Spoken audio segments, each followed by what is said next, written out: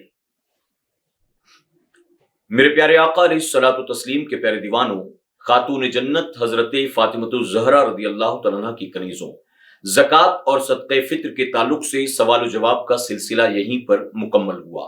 جیسا کہ آپ جانتے ہیں، بقرہ عید کے تعلق سے، قربانی کے تعلق سے ہم نے ایک سیشن کیا، اسی طرح ماہ محرم الحرام اور اس کے رسومات کے تعلق سے ہم نے ایک سیشن کیا۔ SDI چینل پر آپ کو یہ 2 سیشنز بھی مل جائیں گے، جہاں جا کر آپ ان کے تعلق سے بہت سارے سوالات، اعتراضات، رسومات اور ان کے جوابات قرآن و حدیث کی روشنی میں دیکھ سکتے ہیں۔ آپ تمام سے گزارش ہے میری، اگر آپ کسی نئے عنوان پر چاہتے ہیں کہ ہم مفتی صاحب قبلہ کے ساتھ سوال و جواب کا سیشن کریں تو آپ کمنٹ باکس میں جا کر ضرور کمنٹ کریں، ہمیں ٹاپک دیں، ہمیں مشورہ دیں، انشاءاللہ ہم آپ کے مشوروں پر غور و فکر کے بعد ضرور عمل کرنے کی کوشش کریں گے۔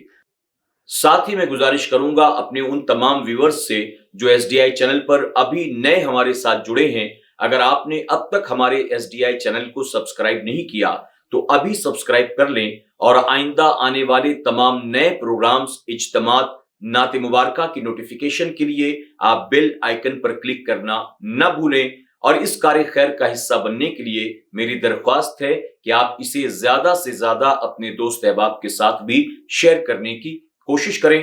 اپنا خیال رکھیں اور اپنی دعاؤں میں ہمیں ضرور یاد رکھیں۔ السلام علیکم ورحمۃ اللہ وبرکاتہ۔